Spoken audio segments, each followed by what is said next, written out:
The day my mother passed away, I lost more than just a parent. I lost my whole world, my sense of safety, and the last of my family. I didn't realize it at the time. My name is Emma, and at 32, I stood in the hallway of the house I grew up in, staring at the old wallpaper my mom had picked out years ago. The house still smelled like her, a mix of lavender and fresh laundry, and it made my heart hurt with every breath I took. Move your things, my sister Sarah's voice broke through my sadness. She stood at the end of the hallway, arms crossed, looking more like a stranger than the sister I grew up with. I'm selling the house, and you can't stay here anymore. I turned to her, trying to make sense of her words through my haze of grief.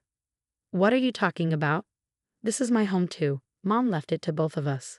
She laughed coldly, the sound echoing in the empty hallway. Actually, she didn't. I've been to the lawyer. Everything's mine now. The house, the savings, all of it. You get nothing. The world around me seemed to spin. This couldn't be true. Mom had always been fair to us, even when Sarah built her real estate business and I stayed home to care for Mom during her illness. Mom never played favorites. This can't be right, I whispered. Mom wouldn't. Sarah cut me off, pulling out a folded document from her designer handbag. Here's the proof. It's all in my name now, including the trust fund you've been living off of. The blood drained from my face. The trust fund. Mom had set that aside for both of us years ago. It was the only thing I had to survive on after putting my career on hold to care for her. I thought it would help me rebuild my life after she was gone. I can't accept that. I protested, my hand shaking. That money was meant for both of us, Mom always said. Mom's not here anymore. Sarah snapped, her face twisting into something cold and unrecognizable. What she said doesn't matter. What matters is what's legal, and legally, it's all mine. I stood frozen as Sarah kept going. You have 3 days to get out. Whatever you leave behind will be thrown out. She turned away, her expensive heels clicking on the hardwood floor. Oh, and Emma, don't even try to fight this. I've already transferred all the money to my accounts. You can't afford a lawyer anyway.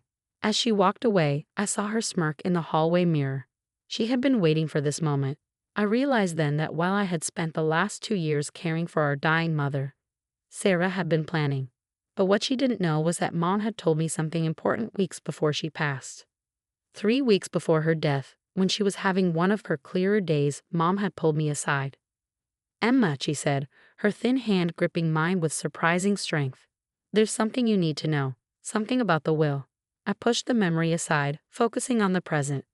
Sarah thought she had won, but Mom had been smarter than anyone knew. Even in her last days, she had seen this coming. I walked up to my old bedroom and started packing my things with steady hands. Let Sarah think she had broken me. Let her believe she had taken everything. I had something far more valuable than money or property, the truth. In a few months, when the real will was revealed, Sarah would learn exactly what Mom had planned.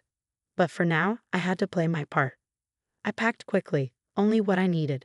Clothes, personal documents, and the small box of photos Mom had given me during our last conversation. Everything else could wait.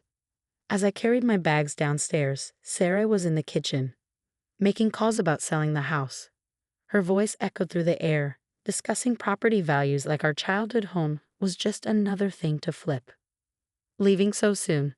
She called out, covering the phone with her hand. I thought you'd put up more of a fight. I paused at the door, looking back at her. What's there to fight about? You've made everything perfectly clear. Something flashed across her face.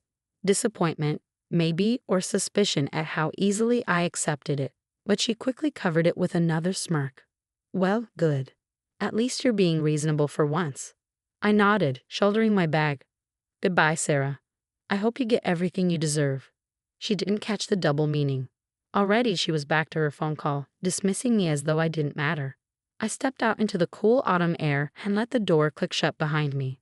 In my pocket, I felt the weight of Mom's last letter, the one she'd made me promise not to open until exactly 3 months later. After Mom's death, Sarah thought she had won. She believed she had taken everything from me in one cruel move. But Mom had seen this coming long before any of us. She knew Sarah better than Sarah realized and had prepared for this exact situation. I got into my car, starting the engine with steady hands. I only had to wait 3 months. I had to stay quiet and let Sarah think she had succeeded. Then the real truth would come out, and everything would change. As I drove away from my childhood home, I couldn't help but smile slightly. Mom had always said patience was a virtue. Now I understood exactly what she meant.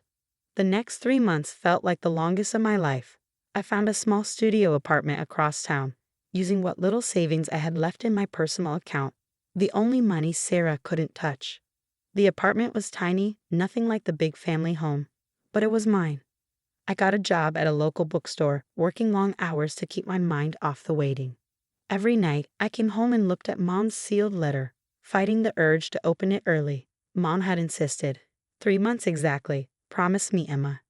Meanwhile, Sarah wasted no time. Through mutual friends, I heard she'd already started renovating the house, getting rid of every trace of Mom's presence. She sold most of the furniture, including pieces that had been in our family for generations. The antique dining table, the grandfather clock, all gone. She replaced them with modern pieces to match her style. She also spread stories about me, portraying herself as the responsible sister who had to take charge after Mom's death. Poor Emma, she'd tell anyone who would listen. She couldn't handle adult responsibilities. Someone had to step in.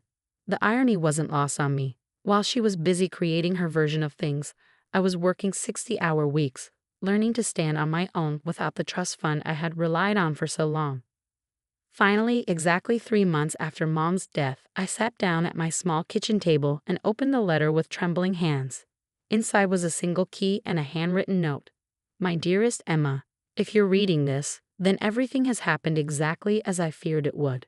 Sarah's greed has finally outweighed her love for family. I'm sorry you had to experience that pain, but I knew you were strong enough to handle it. The key enclosed opens a safety deposit box at First National Bank, box number 2317. Inside, you'll find the real will, the one I made sure was notarized and witnessed 2 months before I died. Sarah has been using a fake one, likely crafted herself. I've watched her change over the years, becoming someone I barely recognized. The money and status twisted her into someone who would betray her own sister without a second thought. I had to protect you from that. The real will splits everything equally between you both, as I always intended. But there's more. I've also included proof of Sarah's financial misconduct, documents showing how she embezzled money from my accounts while I was sick, thinking I was too medicated to notice. Use this information wisely, my dear girl, not for revenge, but for justice. All my love, Mom. I sat there for a long time, letting the weight of Mom's words sink in. She had known all along. She knew exactly what Sarah would do and had prepared for it. The next morning, I went to the bank as soon as it opened. The safety deposit box contained exactly what Mom had promised. The real will, notarized and ironclad, along with a thick folder of financial records. Sarah had been stealing from Mom for years, small amounts at first, then larger sums as Mom's illness progressed. I took everything straight to a lawyer, one recommended by the bank manager. As he reviewed the documents, his eyebrows rose higher and higher. He paused, looking up at me. This is quite something, Miss Reynolds. Your sister could face serious legal consequences for this fraud, not to mention the falsified will. Sarah had been using her lies and deceit for years, but now everything was coming to light. I nodded, feeling strangely calm. How long will this take to sort out, given the evidence? Not long at all, the lawyer assured me. We can file today, if you'd like. And so we did. Sarah received the legal notice while hosting a dinner party at our family home, now stripped of its warmth and history. She had filled it instead with her wealthy friends. I heard later that she'd gone pale as she read the document, her perfectly manicured hands shaking so badly she could barely hold the papers. She tried to call me immediately, but I let it go to voicemail. Her messages grew increasingly desperate.